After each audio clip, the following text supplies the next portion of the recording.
And so I'm going to pass it over to him. Thanks so much again for being here. Oh, it's my pleasure. And we had the best group during the breakout. So it's my pleasure to try to moderate this conversation. I will do my best, but we have three absolutely fantastic candidates and an elected official joining us. And I'll let them introduce themselves as we get through the program, but I'm not sure, Ryan, if we highlight them or how they'll show up on the screen other than you all having to look at me. But we'll be joined today by Vermont State Representative Taylor Small, candidate for New York State Assembly Samy Nemir Olivares, and candidate for Iowa's Johnson County Board of Supervisors V. Fixmer-Oraiz. And I think we have all of them here. And I would like to start this part, and we'll have time at the end for folks to ask questions, but I'd like to start with a question for all three, and we can start with Representative Small. But the first question is, please introduce yourself with your name, your pronouns, your current position, and then speak a bit about your role and how you first got involved in politics. So I hope Representative Small can kick us off. Of course, and thank you so much, Wade. Good evening, everyone. I'm Representative Taylor Small from the great state of Vermont. Technically represent this little city of Winooski, but I didn't put that in the chat earlier because usually I'm lucky if folks know where Vermont is on the map. I use she and her pronouns, and I was elected to the Vermont State of Representatives back in 2020 as Vermont's first out trans legislator. And my story isn't unique in getting into politics. I think for most marginalized folks, and especially women in politics, it takes many calls for you to see your own leadership potential and to step into the arena. And so for myself, prior to being in politics, I was the director of the health and wellness program at our statewide LGBTQ center. And did a lot of drag in the area. So whether it was drag shows or drag queen story hour going around the state, and just improving youth literacy and access to libraries, especially for LGBTQ families who don't necessarily see that as a safe space in their community. But in the midst of a pandemic, I was finding myself with nothing to do except for drag at home, by myself to a camera, the best kind of drag show, let me tell you. And one night in full drag, I got a call from my representative, Diana Gonzalez, who was our first out queer woman of color in the Vermont State House. And she was stepping down after 6 years of serving. And she said, "Hey, have you ever thought of running for office?" And my immediate response was no. But she didn't take that as the final answer. So she was like, "Let's talk about your leadership and community. Let's talk about what you're already doing here in Winooski. And I really think you have an important voice that should go to the statewide level." And I listened and said, okay, let me think about it. I need to talk to my partner. I need to talk to my family. This is a big decision. I'll talk to you sometime next week. Again, she didn't take that answer and instead said, well, I'll check in with you tomorrow. How does that sound? So in 24 hours, I decided to run for office. In 36 hours, put an entire campaign together in a pandemic and just hit the ground running. And spoiler alert, I got elected. And am now just really grateful to be in one of the largest LGBTQ caucuses in the nation. This past term, we had 14 out LGBTQ legislators across the House and Senate, including our Senate Pro Tem, Becca Ballin, as our Senate President leading the way. But that's just a little taste of who I am, and really grateful to talk with you all a little bit more as we go on this evening. Thanks. Thanks so much, Representative Small. Samy. Sorry, I caught you at the moment. My apologies. Thank you, Small. That was very inspiring. I'm excited, especially with all the attacks that is happening with the dark queen stories. I think your background is so important to elevate, especially the connection that it is with LGBTQ people and youth. I also came from the kind of youth advocacy for sexual and reproductive rights when I was sorry that I've been eating campaign. We have only 4 days until the polls open here in Saturday. So we're just like running around and we were knocking on doors. I'm in the campaign office, which is also a beauty salon, half and half. So I started when I was 12 years old with Planned Parenthood as a sexual educator for HIV prevention and STIs and family planning. And no, thank you all for the invitation. This is very privileged. And I stay involved in the family planning world, but then it was a little bit heteronormative and I felt that there was something missing. So then I came to New York after graduating from high school, and I thought that New York was a safe haven for LGBTQ people and everything was perfect. And the story was no far from reality. What I met was a lot of transgender, particularly transgender women of color, Black and Latinas that were activists fighting to have civil rights protection under the law. There was no single mention of gender identity or transgender people in the state law in New York. And I learned that they have been fighting for 17 years to pass that. So that was my master's degree. I did a documentary and I got very involved with the grassroots organizers and with LGBTQ political clubs, and also learning that it was actually some Democrats and actually some gay groups that were the ones that excluded transgender people out of the civil rights because they wanted to pass the gay rights bills first. So that infuriated me, but also gave me an understanding that we need to do more in politics, and we have more representation that will fight for our queer rights. And then 2006, I was a journalist. 2016 came, and then Trump election came, and I say, this is a threat to our queer community, Latino community, people of color, youth, women. I cannot, be neutral. So I joined the 2000 presidential election and campaigning. And then since then, I've been organizing in my community. And when we lost, I asked about what happened here. I just been only 2 years in the United States as a migrant. So then I became very involved in my community board, in my school board. I founded a mutual aid during the pandemic, and then I decided to run for district leader, which I'm currently a district leader, which is an unpaid voluntary elected office for representing the Democratic Party. But I wanted to bring the issues that our communities were fighting for, but they were not registered sort of like in the federal level, which is, taxing the rich and like housing justice and universal health care and like more youth programs, etc. And now from that work that I did for 2 years as district leader, I'm now running for state assembly that the community asked me for after all the work that we did during the pandemic. And I'm fighting because people think that New York City is progressive, but in the state legislature is far from beyond that. And, one of the richest cities in the world was still struggling with a lot of homelessness, lack of unemployment, access to services for undocumented immigrant communities. Our LGBTQ community is still struggling with access to healthcare, LGBTQ homelessness, discriminations and hate attacks and hate crimes. So there's a lot of more work to do, especially in the transgender TGNC community, identity documents, access to healthcare and all of that, and housing. And that's what I'm running for. And I will be the first genderqueer elected official in the history of New York State and the first gay Latino in the state legislature. So we only have 4 LGBTQ assembly members in the history of New York. So we have barely no representation at the state level in New York, despite what people might think. And that's what we need to keep fighting to increase representation of queer community, but also that will fight in an intersectional way for all of our communities and justice.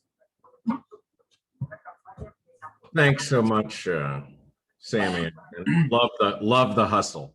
But V, same question for you.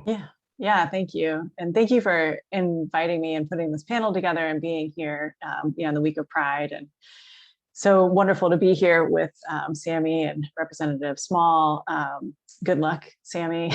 Sounds like you really are in the middle of it. So my name is V. Fixmer-Oraiz, and my pronouns are they, them. And I got into politics. So I'm running for Johnson County Board of Supervisors, and I just secured the Democratic nomination last Tuesday. And I'm still recovering from that. So I feel like I work really hard, and that is like the hardest I've ever worked in my life. Watching Samy is like giving me flashbacks, actually. Yeah, thank you so much. It was a real tough race. It was a 3-way race with 2 seats, and I did experience a lot of homophobia and racism and just all of the things. So I'm in Johnson County, which is like the bluest county in the state of Iowa. We make headlines all the time for a lot of the horrible things that are out in the world. And in terms of how I kind of came to politics, so I actually am the CEO. So I'm a Filipinx American, and I founded a company that's focused on planning. So I'm an environmental and community planner, and my planning firm is focused on climate change and social and racial impacts on communities of color. And so in Iowa, saying the word climate change could really, kind of get you banned from doing a lot of work, but it is a reality. And so people need to come along with that. And we're in the heartland, so we need to be doing this work. And so the work that we do is flood resilience action plans for cities. We do inclusive economic development plans, things like that, really focusing social and racial justice in everything we do. So they're very community-led plans. And I've been working and living in Iowa for about a decade. And I've been working very closely with the Johnson County Board of Supervisors in various projects. And for a while, people had been like, oh, you really would make a good, supervisor. Like, have you ever thought about public office? Because I think that a lot of tokenism happens everywhere. But in my community, it felt like I was on all the boards. I was being asked to be on more boards. It felt like too much service. And then I really started to question, like, why am I here? I felt really isolated. I felt really alone. And so the idea of running for office really didn't appeal to me, because I just felt like it was going to be more work, more, oh, well, you're a person of color, or you're trans, queer person, like, these people, so you can represent them, or you can do the work. And we know that that's never the case. First of all, it's the people that have come before us, and also one person, like, we can't represent everything, right? So I kind of passed pretty hard a couple of years ago, and then COVID happened, and my community, I just saw so many people falling through these social safety nets, and really wanted to help. And I focus a lot on affordable housing. So I'm the vice chair for the Johnson County Affordable Housing Coalition, and what was going on with moratoriums ending, and just it was just such a recipe for disaster and despair. And there's a seat that came available basically on the county supervisors. I think burnout has really been real. And so we just saw actually one of the biggest turnovers we've seen since the 80s in Iowa. I think we've had about 7, all the way from like Senate, House, and local people in Johnson County that touch Johnson County retire. So I think it just wore people out. And so I thought, well, there's an open seat, so maybe I'll go for that. And I was encouraged by several other people, including supervisors, who came to my house and sat me down with my wife and explained what we would be signing up for, because my wife is a very private person and she did not want me to run for office. But I think that the opportunity to make a real difference at a local level and to try and push up really outweighed, the personal discomfort of being so public and out there and visible. We also have 2 young children, and so their safety was also top of mind. We have some of the most lax gun laws in the country. We have some of the most, we passed the anti-trans women athlete ban.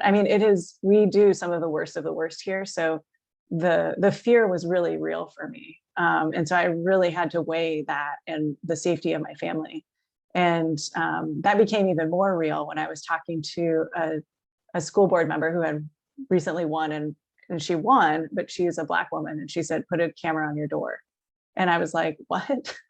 And so those kinds of things where you're just like trying to think of how to keep yourself and your family safe and still trying to do what you can for your community. I think those were some of the big things that I really weighed, and I'm glad that I did it. But it's been tough. Rural areas here have been scary. So, but anyway, the fight continues to November. So sorry, that was kind of a long intro. No, just fantastic. All 3 of you. What I like to do is get some audience participation. So would love to see if there are any questions out there. I think there's a raise hand feature, and I'll call on a few folks if there's a question out there.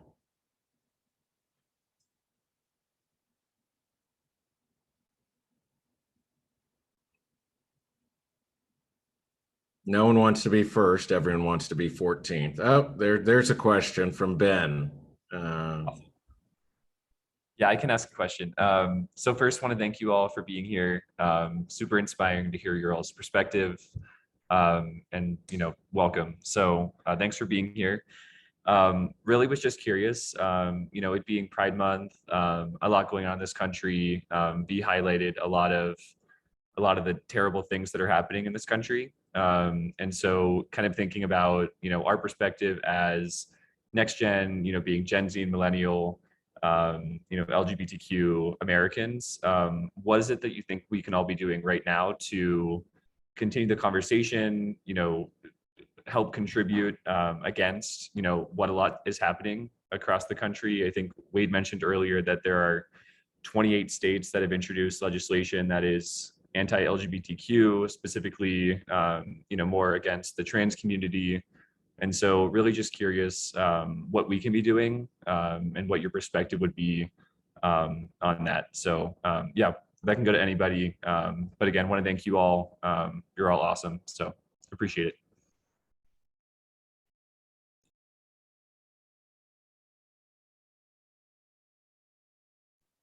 Who'd like to go? Representative Small or V or?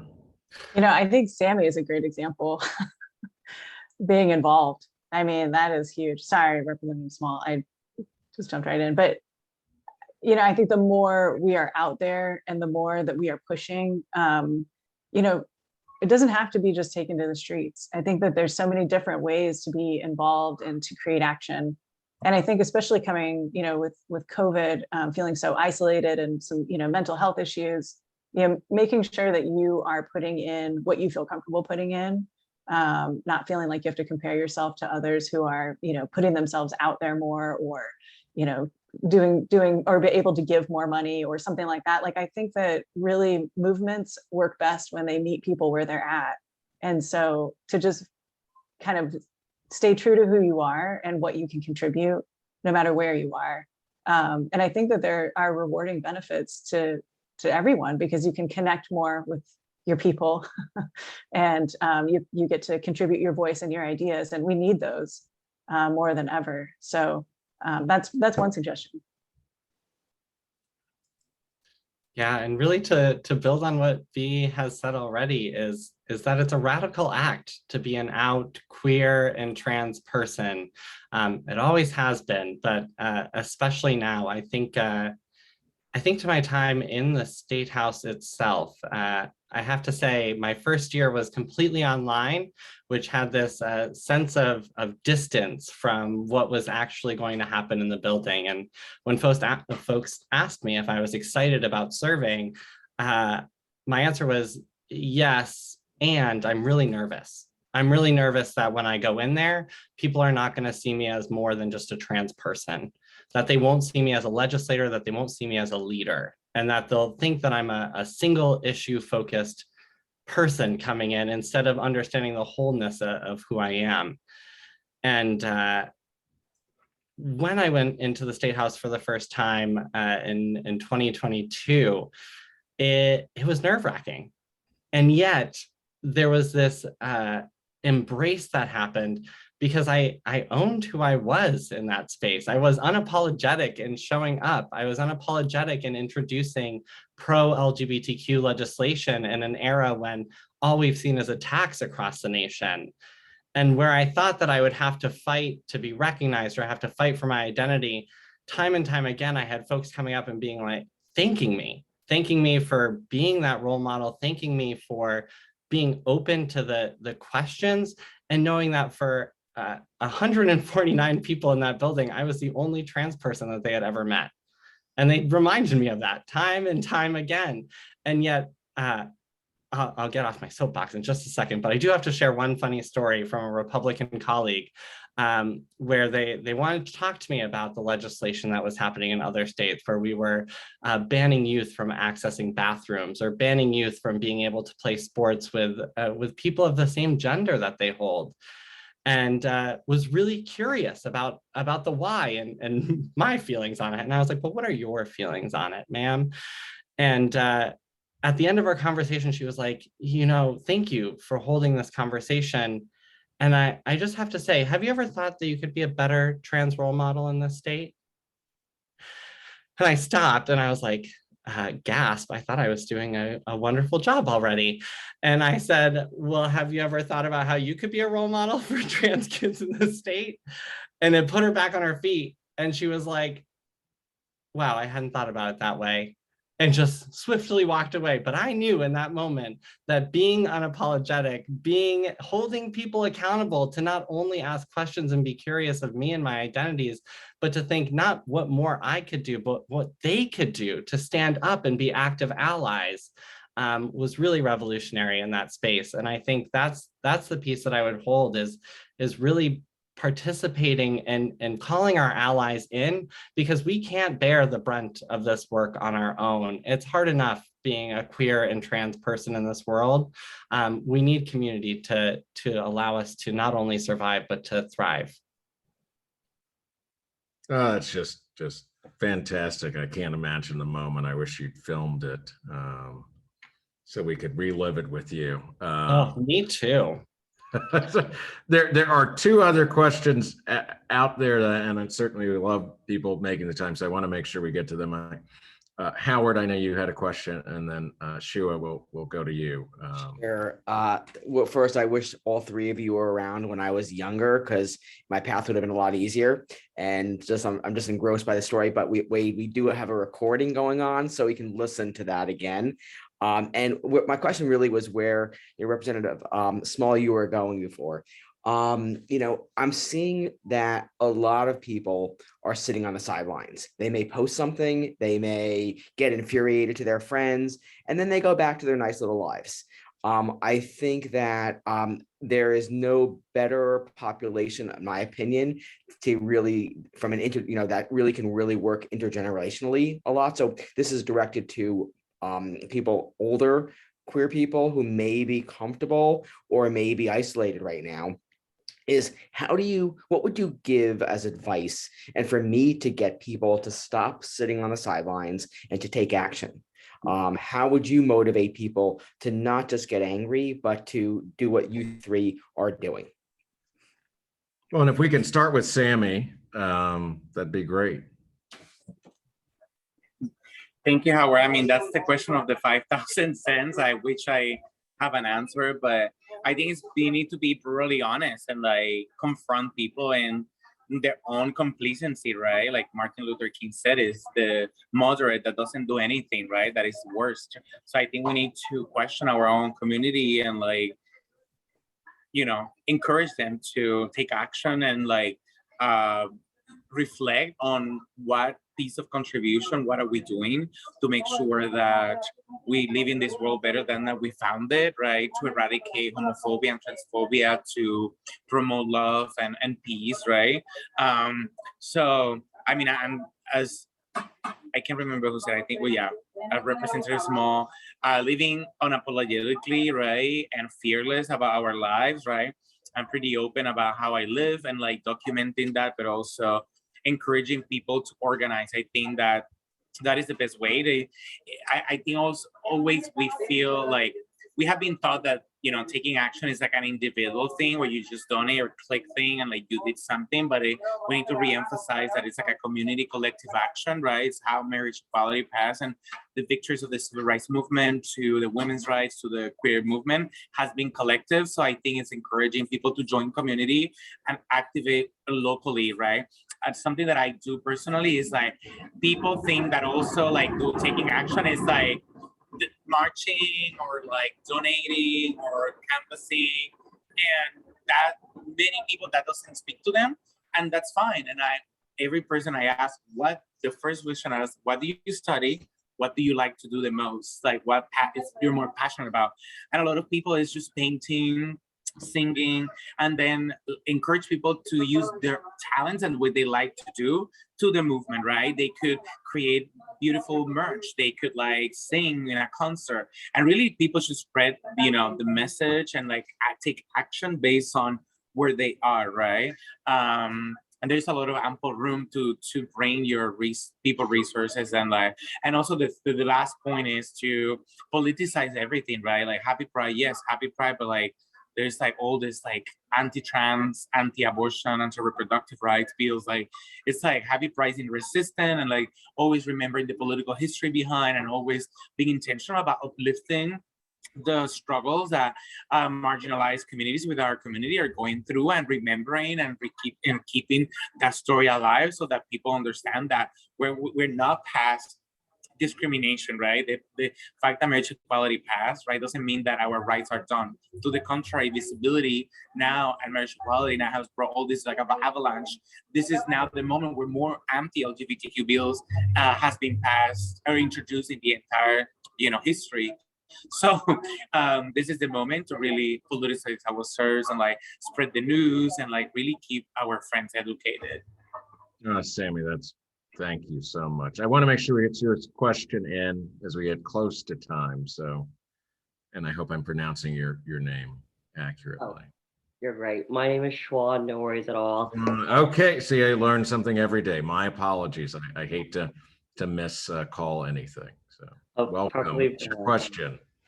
Yeah. So this is for all three of you as candidates. I think you've all been there. You just got through race on V, and then Sam is going through his through their race. What is it that when you're really down? What is it that gets you back on your feet? Because I'm sure all three of you have hit that point at some point, or you're facing that. What has it been that's just gotten you back up on your feet? Because I think all of us, we're all people. We all are human. It happens. But what gets you back up? So what Because there are a lot of us I know on this call. A lot of us on this call are also in the work, and I think it's just encouraging to hear what gets you back up. Wonderful question. Let's go to V, then Representative Small, and then Samy. Yeah, that's a great question. Yeah, it's something like, what is the self-care, but then, yeah, what does kind of bring you up? Because there are definitely times when I've been beaten down in this race in particular, where I've had literally people yelling at me this close to my face, basically that I didn't belong. And that was horrible. And it was probably, I should have expected it, but it never matters, right? When those kinds of situations happen, you're just trying to de-escalate the situation and get out as safe as you can. So after that, I use that as an example, because after that, that felt like kind of getting your face rubbed in the mud, because I was being told to basically leave an event where my counterpart candidates were not told to leave. And so that just outright discrimination was a tough pill to swallow. And what really rallied me after that was, of course, being with my family and like remembering what is important, right? That the love and care of my community is important. And what I have been so fortunate with is, I should say really quickly that my candidates that I was up against were two white cisgendered men from rural areas. And so I realized how different I was in this race. But they didn't have campaign teams. I did. I had a 10-person campaign team. And those were some people that I knew fairly well, but people that really, like we talked about pronouns. How do you want to handle that? We talked about like every single thing. Was this small place where I could come back to and be reminded of humanity, because not all of these people are queer or trans, and also to see them fight for me, to see them like kind of be like, oh, that was not only horrible, but now I'm going to go out and I'm going to go talk to some people and we're going to figure this out. So I would say that is one of them, is finding those people and making sure that was around me. That has helped me throughout all of this. So I know we're on time. Oh, that's great, V. Representative Small. Yeah, V, what you just said really resonates with me and is exactly where I was going to go to. It's community. It's our vibrant queer community that has kept me going all along. I think back to before I was in this race, before I even worked at Pride Center, when I came out and really embraced my authentic self, My employer at the time did not acknowledge or honor my pronouns. My coworkers didn't. And I was in a really rural, discriminatory part of the state, and was new and embracing my identity. So it's hard to have your bearings to be able to push up and fight against that. And I ultimately decided the best thing that I could do and the life-saving thing that I could do was to leave that job, but didn't have anywhere else to fall to, and thought it's okay, I'll get back up on my feet and I will get out there and get another job. And sadly was unemployed for 6 months of my life. At that time, I called it fun employment to add some spice to it. It really wasn't fun though. And what kept me going, what allowed me to continue, was to go to the Pride Center of Vermont, to start working with them, to volunteer at events, to put on events within queer community, because I knew that when I could be in that space and feel that love and be honored in who I was, it kept me going and gave me that strength to continue, and ultimately is now one of my employers. And I think in that piece is really drag. I think drag was also a life-saving aspect in my life, not only performing, but being able to see performers who remind you that this world is just socially constructed and we can break it all down and we can make fun of it and we can laugh at identities, and at the same time understand that our identities are so crucial and important, and that is how we can come together and embrace one another at the end of the day. So all that to say, community is a life-saving force, and highly recommend leaning into your chosen family, no matter what activism or work that you do in this world. But do the work nonetheless. And Samy? Thank you. That's so beautiful. It's hard to go after that. Yeah, I found a lot of solace and inspiration in community. Our campaign has been a campaign that has almost an unprecedented amount of transgender, gender non-conforming queer people here in New York as field leads, as staff, and has been very encouraging to see, right? A lot of queer people in politics. But I think in general, what I have is hope, right? When I was growing up, marriage equality was not legal, sodomy was still in place. I didn't see myself getting married or having children. And it's been a long journey that it all has changed because of politics, right? Because our law was changed and our lives have been determined by the legal system. So, but also because of the organizing that our community has done, and the activism and the advocacy. So I do know, as a fact, that our lives can improve, right? When we organize, when we speak our minds, and when we're fearless. And also, especially, I see that now more than ever in the younger generation. It's being extraordinarily inspiring to see younger people, particularly not only embedded fighting for queer rights, but you see it in the anti-guns movement, in the climate justice movement, in the immigrants' rights movement. We see undocumented queer people, we see queer people fighting at the forefront of the gun violence and climate change. And I have a lot of hope that they will, and also seeing children now and children from all backgrounds, right, that embrace their friends, and that they're gonna live in a society that's gonna be more embracing and accepting and loving. And I feel that our work could be done.